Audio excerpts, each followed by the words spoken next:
Knowing Allah's Books and the Qur'an, Eemaan Made Easy Series Book 3 by Muhammad al-Jibali. Chapter 4. The Last Book. The last book from Allah subhanahu wa ta'ala is that which He revealed to His last messenger Muhammad sallallahu alaihi wasallam. It is most commonly known as the Qur'an, even though it has several other names. It is the book of complete guidance. It has all of the wisdom contained in the previous books and more. It is the book that Allah subhanahu wa ta'ala promised to protect from changes and harm. No human being or jinn can write a book like it.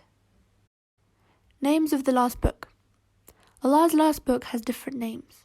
In this section we learn the most common of these names. The Qur'an. The first and most common name for the last book is the Qur'an. Allah subhanahu wa ta'ala used this name in many places of His book. For example, He says, Qaf, by the glorious Qur'an, Surah Al-Qaf, Ayah 1. And Allah subhanahu wa ta'ala says, this Qur'an surely guides to all that is better, Surah Al-Isra, Ayah 9. In the original Arabic language, the words Qira'ah and Qur'an both mean reading or recitation. Allah's last book is called the Qur'an because it is read or recited. But the word Qur'an is now only used for Allah's last book, and we may not use it to describe other books or other reading material. The Kitab, book. Because the Qur'an is written as a book, it is sometimes called a Kitab, which means the book. Allah subhanahu wa ta'ala says, Alif Lam Mim, this is the true book, there is no doubt about it. It is a guidance for the pious, the good people. Surah Al-Baqarah, Ayah 1-2. And Allah subhanahu wa ta'ala says, Hamim, by the clear book, Surah Al-Dukhan, Ayah 1-2. The Furqan, criterion. The Qur'an is also called the Furqan or criterion. A criterion is something that separates between truth and falsehood, and this is what the Qur'an does. Allah subhanahu wa ta'ala says, Blessed is he who sent down Al-Furqan upon his servant. Surah Furqan, Ayah 1. The Dhikr, reminder. The Qur'an is the Dhikr, which means message or reminder. It is a message from Allah subhanahu wa ta'ala to His creation, and it reminds them of what they are supposed to do in this life. Allah subhanahu wa ta'ala says, Surely it is we who have sent down the dhikr, and surely it is we who will guard it. Surah Al-Hijr, Ayah 9. We learned earlier that the dhikr could also mean the big book in the heavens that has all other books written in it. The dhikr in the heavens is a reminder that contains all of the reminders that Allah sent down. The dhikr on earth is the last reminder from Allah to the people. Qualities of the last book. Allah subhanahu wa ta'ala describes the Qur'an with many excellent descriptions. We saw above that it has a glorious and clear book. Allah describes it with many other wonderful qualities, such as that it is a noble and wise book. In what follows, we look at some other qualities of the Qur'an. Alhamdulillah. It is cure and mercy. The Qur'an is a book of cure and mercy. It cures the diseases of the soul. It even cures some of the diseases of the body. It is from Allah who created us and knows what is best for our souls and bodies. It is also a mercy from Allah to the believers, because it helps them and protects them in different ways. Allah subhanahu wa ta'ala says, We send down from the Qur'an that which is cure and mercy for the believers, but it does not increase the wrongdoers except in loss. Surah Al-Isra, Ayah 82. Thus the Qur'an has great benefits for the believers, but it does not help the wrongdoers and kuffar. Rather, it adds to their loss because they have a great book but they are not willing to benefit from it. It gives admonishment and guidance. The Qur'an is a book of guidance and admonishment. Allah subhanahu wa ta'ala says, O people, there has come to you an admonishment from your Lord, and a cure for what is in the breasts, and guidance and mercy for the believers. Surah Al-Yunus, Ayah 57. This ayah mentions that the Qur'an brings cure and mercy. It also tells us that the Qur'an brings admonishment and guidance to the believers. In the next section we will learn some more about the guidance of the Qur'an. It warns and gives good news. The Qur'an gives good news to the believers. It gives news of victory and success and news of a wonderful life in Jannah. It also warns the people from Allah's anger, punishment and hell. Allah subhanahu wa ta'ala says, The Qur'an is revealed as a giver of good news and a warner, but most of the people turn away so they do not hear. Surah Al-Fussilat, Ayah 4. It is a proof and a light. The Qur'an contains strong proofs that show us why the wrong is so bad and why the right is so good. It is a clear light that helps us see our way in the darkness of this life. Allah subhanahu wa ta'ala says, O people, there has come to you a strong proof from your Lord, and we have sent down to you a clear light. Surah An-Nisa, Ayah 174. It is in Arabic. The Qur'an was revealed in the Arabic language. The Arabic language is a powerful language that allows one to say things in many different ways. So it is the language of poetry and nice speech. So Allah chose the best language for His best book.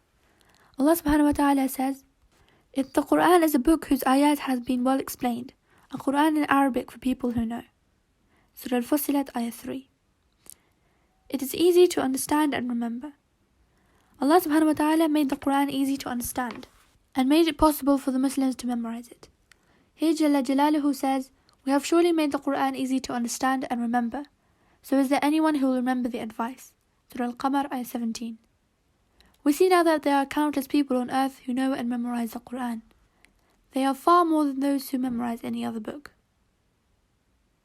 It is the best book. The Qur'an contains the best of what is in Allah Jalla Jalaluhu's earlier books. It agrees with the earlier books and calls to believing in them. It also has new and better things that were not in the books that came before it.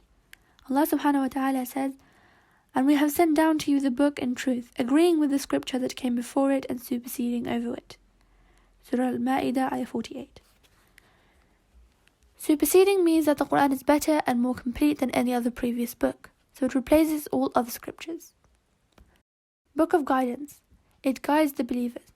We saw earlier that the glorious Qur'an is a book of guidance. It invites us to think about Allah subhanahu wa ta'ala's creation and power. It tells us the difference between halal, allowed, and haram, prohibited matters. It invites us to do good and avoid evil, so it calls to the best of all things. Allah subhanahu wa ta'ala says, this Qur'an surely guides to all that is better and gives glad news to the believers. Surah Isra, Ayah 9. It does not guide the disbelievers. The guidance of the Qur'an only benefits the believers. As for the disbelievers, they are blinded from seeing its beauty and guidance. Allah subhanahu wa ta'ala says, say, O Muhammad, the Qur'an is for the believers guidance and cure. As for those who do not believe, there is deafness in their ears, and it is blindness upon them. Surah Al-Fussilat, Ayah 44. It is as though the hearts of the non-believers are locked up, so they cannot see the guidance of the Qur'an. Allah subhanahu wa ta'ala says, should they not try to understand the Qur'an, or are there locks on their hearts? Surah Al-Muhammad, Ayah 24. Types of guidance. The guidance of the Qur'an is of three types. Number 1, the Qur'an guides to the correct beliefs that we must have, such as the belief in Allah, His angels, His books, His messengers, and the last day. 2, the Qur'an guides to the correct ways of worshipping Allah subhanahu wa ta'ala. It teaches us what actions please Him so that we would do them, and what actions anger Him so that we would not do them. For example, it commands us to pray and fast, and it tells us not to gamble or drink alcohol. 3, the Qur'an guides to good manners. It teaches us how to purify our souls. It also teaches us how to have a good relationship with the other people and how to have a strong brotherhood with the believers. It guides us to truthfulness, patience, mercy, kindness to our parents, and so on. The Qur'an is a miracle. The Qur'an is a great miracle. It is Allah's book. Humans cannot come with any book like it or even close to it. Allah's words. The Qur'an is the speech of Allah subhanahu wa ta'ala, the one who created everything. His speech and words are not like those of His creation. His words are much better and more supreme. That is because nothing is like Him. Allah subhanahu wa ta'ala says about Himself, nothing is like Him. Surah Shura, Ayah 11. No one is like Allah and nothing is like His book. His book is so great, but most people are blinded from seeing its true beauty and power. If they could see the truth, they would know that even a mountain would break down to pieces from the power of the Qur'an. Allah subhanahu wa ta'ala says, had we sent this Qur'an down upon a mountain, you would surely have seen it humble and cracking from fearing Allah. Surah Al-Hashr, Ayah 21. The eternal miracle. Because of the power and greatness of the Qur'an, no one can write a book similar to it. Allah subhanahu wa ta'ala challenged the people at the time of the Prophet Muhammad sallallahu alaihi wasallam by saying, say, O Muhammad, if all human beings and jinn gathered in order to make a book similar to this Qur'an, they could never make one like it, even if they were all helping each other. Surah Al-Isra, Ayah 88. The people failed to make anything like the Qur'an, so Allah subhanahu wa ta'ala challenged them to only make one surah or chapter like it. They could not do that either. And if you are in doubt concerning that which we have sent down to our servant Muhammad, then make one surah like it, and call upon your helpers beside Allah if you are truthful. Surah Al-Baqarah. The Qur'an was revealed in the language of the Arabs. The Arabs were very good in their language. Among them were great poets and speakers. Many of them tried hard to match the Qur'an. However, by their own judgment, they all failed to match even a single surah. The greatest miracle. The Qur'an will always be a miracle that no one can imitate, and the Quranic miracle will always bring more believers into Islam than any other miracle. Abu Hurairah radiallahu anhu reported that the Prophet ﷺ said, "Every single prophet was given miracles that make the Prophet believe in him, and I was only given a revelation from Allah, so I hope to have the most followers on the day of resurrection."